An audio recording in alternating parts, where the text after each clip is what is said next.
What's up, folks? Welcome back to Tactical Tortoise. My name is Trevi, and it's time for another installment of the best armies in Warhammer 40k. This is the weekly video series where we go through undefeated lists from large events the weekend past, talk about what went undefeated and how each faction is doing. This episode is for the weekend of April 27th and 28th, and we had a huge weekend this week with tons of smaller events going down at a great volume. Lots of GT level events, 20 to 40 players.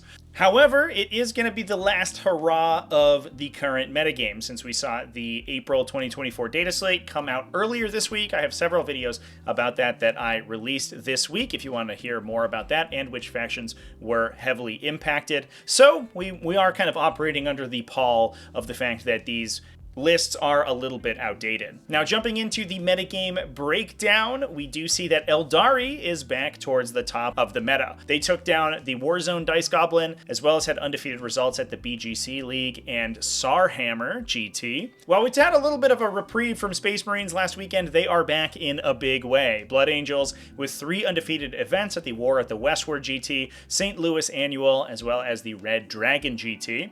Black Templars also going undefeated at the Frontier Open and Warhammer Retreat. Dark Angels winning the OzCon event, and Space Wolves winning the Triple Cities GT. Huge results from Space Marines this weekend, ahead of the debuffs that we are seeing to Blood Angels and Black Templars moving into the future season. Necrons also did fairly well this week, taking down Nurgle Mania as well as the Deck Box Masters, and Chaos Knights coming in with 2 undefeated results, an X0-1 result at the Sarhammer GT, and also going undefeated at the Squig City GT. Genestealer Cults saw a little bit of success, also going undefeated at the St. Louis Annual event alongside Blood Angels. Undefeated results from Grey Knights at ValleyCon, Drukhari at the Frontier Open, Tyranids at OzCon, cool to see Tyranids at the undefeated level, as well as Adepta Sororitas at the Incursion Events GT. Now, last, and I think for this week certainly least, we do have 3 factions that are getting outdated this coming week. Tau Empire took down the High Noon Showdown,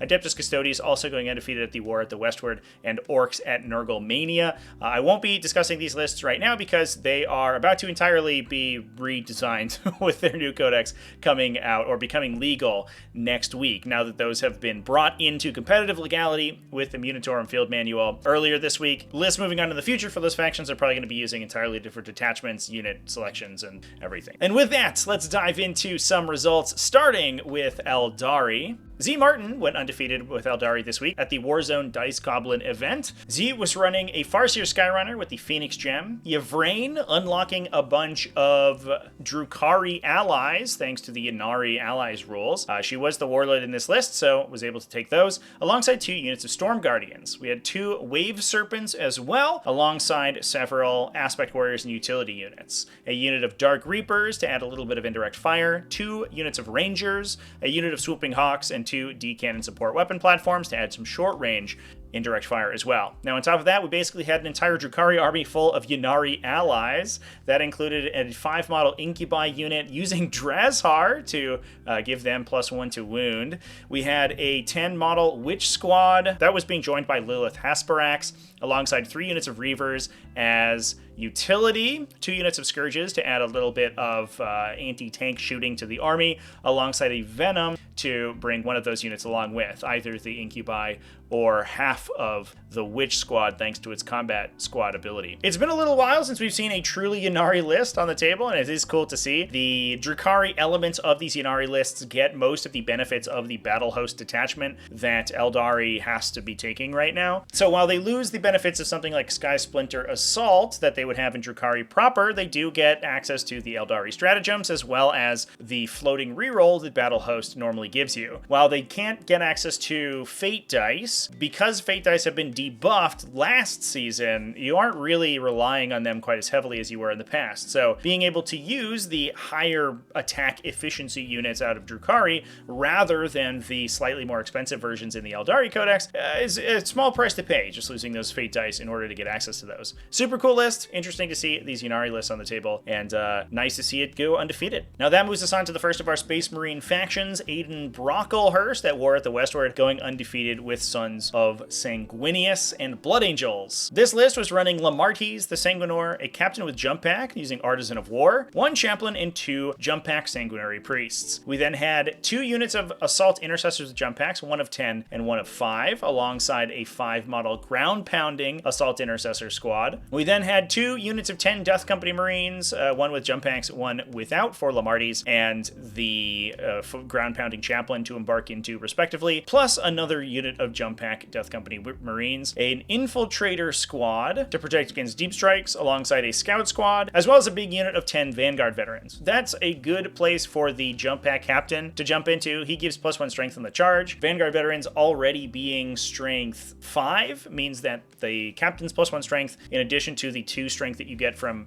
being in Sons of Sanguinius, gets those models to strength 8, which is a huge breakpoint. And you can increase their AP thanks to an attached Sanguinary Priest that can double attach alongside the captain. That makes this unit absolutely immensely dangerous with tons and tons of high value. While they are 1 damage, they are high strength and reasonable AP attacks. They're able to kill a wide variety of targets. We then also had a Rhino in the list in order to embark those ground pounding Death Company Marines. Moving on to Black Templars, we saw Colin K bring a really interesting variety of Black Templars Ironstorm Spearhead to the Frontier Open. While this might be an archetype that we may not see quite as much in the future, given the fact that it is getting debuffed pretty significantly in this season's update, it is a little bit of a last hurrah for this variety of list. The list was led by High Marshal Helbrecht. We also had 3 combi weapon lieutenants, one of them with Master of the Machine War, alongside 2 Tech Marines, one with Adept of the Omnissiah and the other with Target Augury Web. So we had the triumvirate of enhancements for this detachment, as well as High Marshal Helbrecht just to act as a little bit of a counter-punching melee option. However, that is all of the infantry in the list. There's nothing for him to join. There are no additional utility units.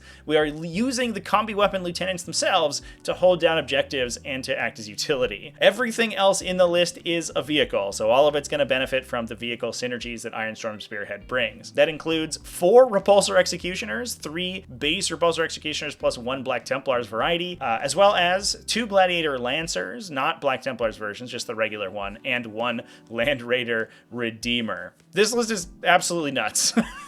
4 Repulsor Executioners, and I've talked in the past about how well synergized these things are with the benefits that Ironstorm Spearhead bring to the table. They have a high volume of attacks on their Repulsor Executioner defensive array, plus their Icarus weapons, plus their heavy bolters, all of their other sub-weapons. Those benefit enormously from lethal hits from the Target Augury Web, and the rerolls benefit the Laser Destroyer that those guys are mounting on their turret. It's basically a match made in heaven, and makes these things absolutely insane, targeting literally anything in the game, whether it's a high volume infantry unit or a high impact heavily armored unit that the Laser Destroyer punches through. Taking 4 of them is all in on the synergy, and clearly it did well because the list went undefeated. Now, staying with the Ironstorm Spearhead theme, we can move over to Dark Angels and OzCon, where Kyle Lamperez went undefeated with the faction. This was an Ironstorm Spearhead being led by Azrael and rocking 3 Tech Marines, one with Adept of the Omnissiah, Master of Machine War, and interestingly, the flesh is weak, so we are losing out on our Target Augury Web, which is interesting, but bringing that tougher Tech Marine, and given that those guys are most often operating at the front of the army, that guy being harder to kill definitely helps out. We had a 10 model Assault Intercessor squad, probably for Azrael to jump into and give their weapons sustained hits, alongside 2 Ballistic Dreadnoughts, 2 Gladiator Lancers, 2 Inceptor squads, both of those with Plasma Exterminators to act as utility, an Infiltrator squad, a Redemptor Dreadnought, and a Storm Raven gunship, all being protected by a Ravenwing Dark Shroud. So this is a little bit of a unique take on the normal style of the Lionstorm list running Azrael, as well as Storm Raven gunships and the Redemptor Dreadnoughts being protected by Dark Shrouds. Instead, we're taking a little bit more of a long-ranged version with those Ballistic Dreadnoughts and Gladiator Lancers, but we still have the front line of the Redemptor and the Storm Raven with -1 damage and -1 to be hit, thanks to the Dark Shroud. The 10 Assault Intercessors is a really interesting inclusion as well. Those guys give potentially the Storm Raven gunship something to lug around and deliver onto objectives. You definitely don't have to attach Azrael to that unit in order to get a lot of value out of it. It's very, very good at clearing lots of, sort of light to medium infantry off of enemy objectives. And before we move off, let's talk about some Space Wolves. Joel Rogers went undefeated at the Squig City Casino Royale event with a Stormblast task force, as is to be expected out of Space Wolves currently. Joel's list was running a Librarian in Phobos armor, Logan Grimnir on the Storm Rider, as well as 3 Wolfguard Battle Leaders on Thunderwolves, Wolves, and 1 standard Wolf Lord. We had no enhancements on any of those units, so not taking the normal turn 1 strategic reserves that we could take from Hunter's Instincts or even Fury of the Storm on any of these models. We then had 1 regular Intercessor squad, just a standard 5-man to hold objectives down. The Hounds of Mordecai, those guys probably joined in with the Phobos Librarian to give them their untargetability effect, alongside 2 Scout Squads and 3 units of 6 Thunderwolf Cavalry, alongside 3 units of 10 Wolfen as well. Just the normal boat of massive amounts of highly aggressive melee units running across the table, thanks to the Stormlands abilities. Last but certainly not least, we had the Calidus Assassin to round out the list and add a little bit of additional utility. And that moves us on to another boogeyman of the meta. Let's talk about Necrons and Canoptek Court. Now, this in particular is a list that might not be seen moving on into the future season, but the detachment will probably still be seen around. This list was running the Catan chart of the Nightbringer as well as the Catan chart of the Void Dragon and a Luminor Ceres, all units that got massively points increased in the data slate update. We saw an Overlord with the Translocation Shroud to give them an enhanced advance, a Plasmancer with the Auto Divinator, as well as 2 Technomancers. That Plasmancer was attaching into an Immortal squad with Tesla Carbines, and we saw 2 Canoptek Doomstalkers, a Reanimator to heal them, sitting in the back there, a unit of 3 Scarab Swarms. With a Luminor Ceres in the list, that actually gives them a pretty aggressively oriented unit who can move up and give them their objective control characteristics so they can take objectives, which is a very useful use of a Luminor Ceres that we see occasionally. He does buff the Immortals, but it is also helpful that he can buff those Scarab Swarms as well. We have 1 Canoptek Spider as well as 2 units of 6 Canoptek Wraiths. Bit of a unique take on the Canoptek Court. Whether we see the Catan Shards moving on into the future, we probably won't see both of them, so we may see those guys get traded out for additional Canoptek Wraiths in a future version, but that remains to be seen. Now, moving back to the Squig City Casino Royale event, we can talk about Trenton Bates and his Chaos Knights. This is a list that is not entirely focused on War Dogs. A little bit of a breath of fresh air for Chaos Knights. This one is running the single Knight Rampager. This Knight Rampager was rocking the Panoply of the Cursed Knight. That gives it an Armor of Contempt effect, reducing the armor penetration characteristic of incoming enemy attacks, and makes it a much more difficult to deal with threat than a single Rampager would normally be. The downside of a lot of those big Knights is that while they do have a high toughness value and decent invulnerable saves, at least against shooting, their armor save leaves something to be desired. So AP1 or AP2 attacks in mass can actually take these guys down fairly easily, and the Panoply definitely makes that significantly harder. From there, we were running 5 Wardog Brigands, as well as 4 Wardog Carnivores, and 4 units of Nurglings in support to score secondaries. And that was about it. Nice to see the Big Knight on the table once again. Definitely diversifies the threat portfolio that Chaos Knights will normally bring. Typically, you'll see the massive toughness 10, 12 wound bodies, but if you can deal with those, they fall fairly quickly. Having the Knight Rampager be effectively at a 2+ save, it's kind of a 2+ save with an asterisk next to it, thanks to the Panoply of the Cursed Knight, gives you an additional threat that your opponent has to deal with that is not running that same defensive stat line. Now, moving on to Genestealer Cults. At the St. Louis Annual, Ryan Verbeck went undefeated with the faction. Cool to see Genestealer Cults back on the winning track. Ryan was running an Acolyte Icon Ward with Inscrutable Cunning to give his unit forward deploy and some CP regeneration, a Nexos, 3 Primuses, as well as 2 Reductus Saboteurs, one of them with Prowling Adjutant to allow it to run away in response to enemies moving closer to it. With 3 units of 10 Acolyte Hybrids, probably for those Primuses to jump into to buff their demolition charges, alongside 1 unit of 10 Neophyte Hybrids and 3 units of 20 Neophyte Hybrids. A Goliath Truck was in the list as well. Nice to see this guy on the table. He does give you a good delivery system for Acolyte Hybrids in the early game without having to Tunnel Crawlers those guys on into range to use their demolition charges. You can put them in the Goliath Truck, and while you can't throw the demolition charges out of the top of the Goliath Truck because one-shot weapons can't be fired using firing decks, you can move it up to enemies, disembark, and then throw your demolition charges once you're in range. We had 1 Achilles Ridge Runner to give the list a little bit of additional AP with its Crossfire,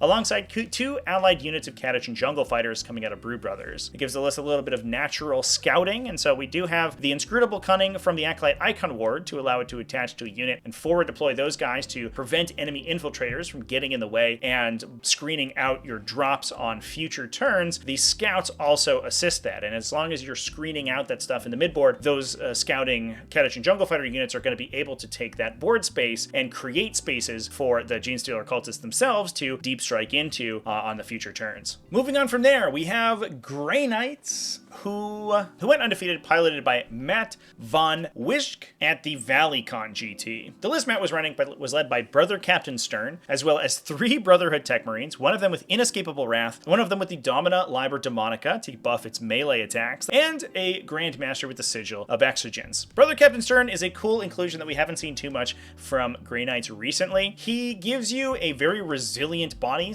because of his ability to respawn when killed once per game, who can hold out on objectives or teleport in to perform actions without really having to worry about your opponent killing him with guns. On a 2+, he just respawns from guns, and so you will retain control of whatever objective he's holding, even if indirect fire or artillery would normally take him out. He's kind of like a functional lone operative in that way. We also had a single 5-man strike squad, 3 Nemesis Dread Knights to be buffed by those 3 Tech Marines, alongside a Land Raider Redeemer, Calidus Assassin, and the big man himself, Canis Rex. This is a good example of the Knight-focused lists that we've been seeing out of Grey Knights more recently, running tons of Dread Knights alongside their support and using Canis Rex as kind of the melee anchor of the list. As the Dread Knights are teleporting around the table, knocking out what they can and shooting down enemy infantry, Canis Rex can drive up the midboard and actually hold down those objectives and close things out. Even if your opponent overextends to try to get rid of the Grey Knights through their Mists of Deimos and all of their reactive effects, Canis Rex can punish them for that overextension. Now moving back to the Frontier Open, Cody Giroux went undefeated with Drukhari, running a Sky Splinter Assault. This list was running 1 Archon with Phantasmal Smoke, as well as 1 Archon with the Nightmare Shroud, 3 Beastmasters to add some model and wound volume to the list, alongside Drazhar. That's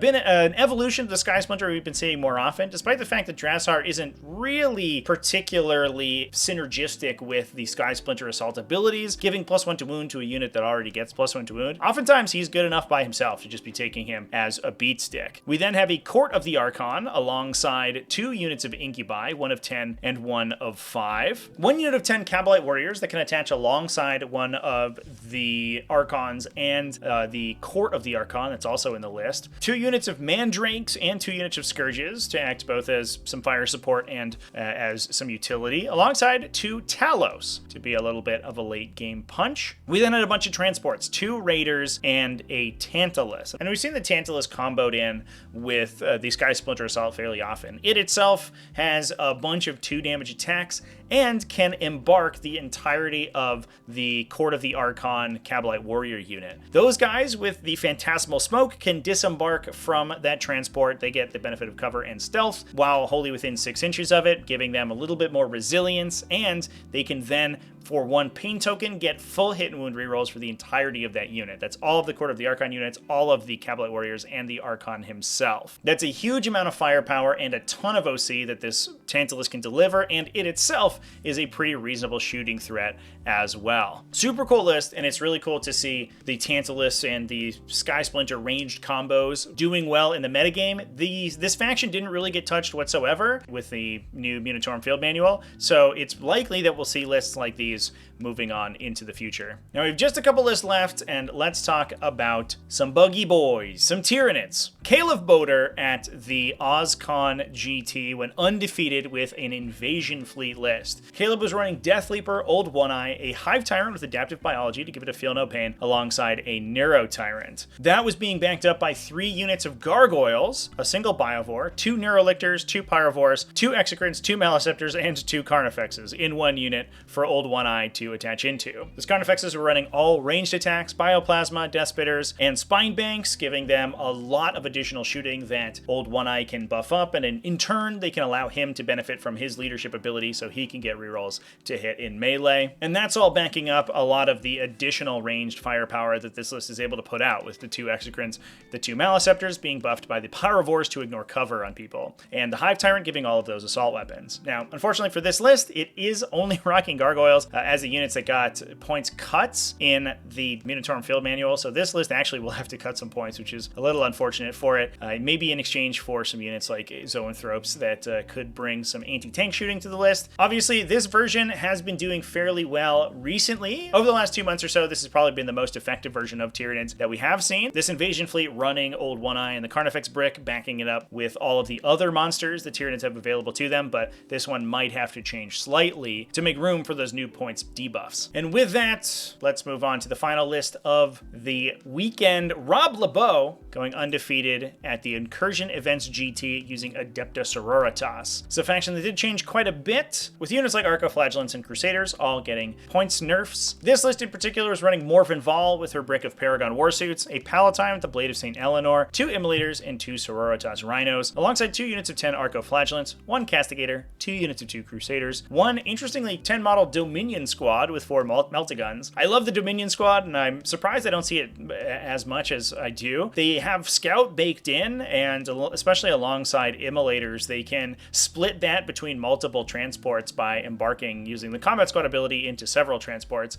And with 4 Meltaguns in the unit, they actually put out pretty reasonable firepower, especially alongside the fire support that the Immolators can give them. The Palatine can jump into that unit because she has a 6-inch scout as well, so she is able to combo on with the Dominion Squad scout and not actually remove that, which you would do if you attached any non-scouting characters into it. We then had 2 10-model Repentia squads, a 5-model Retributor squad with 4 Multi-Meltas, 2 Seraphim squads, 1 Sisters Novitiate squad, and last but certainly not least, 1 Calidus Assassin to act as utility. It'll be interesting to see if lists like these survive the changeover into the new season, since a lot of these units have been upcharged. Although units like the Dominion Squads and their vehicles mostly remained unmolested. So we may just have to cut back on some of the units like Arcoflagellants that are much more expensive now. And with that, those are all the best armies in Warhammer 40k. Let me know down in the comment section what you think about them and which one is your favorite. And let me know which ones you are expecting to see do well next week as we start to talk about events that are using the updated points. Thanks for watching all the way to the end of the video. Thanks as well to everybody who supports the channel, either over on Patreon, at patreon.com/TacticalTortoise, YouTube channel members, and Twitch subscribers. All you people are amazing, and I love you. Remember to keep it classy, folks, and have happy wargaming.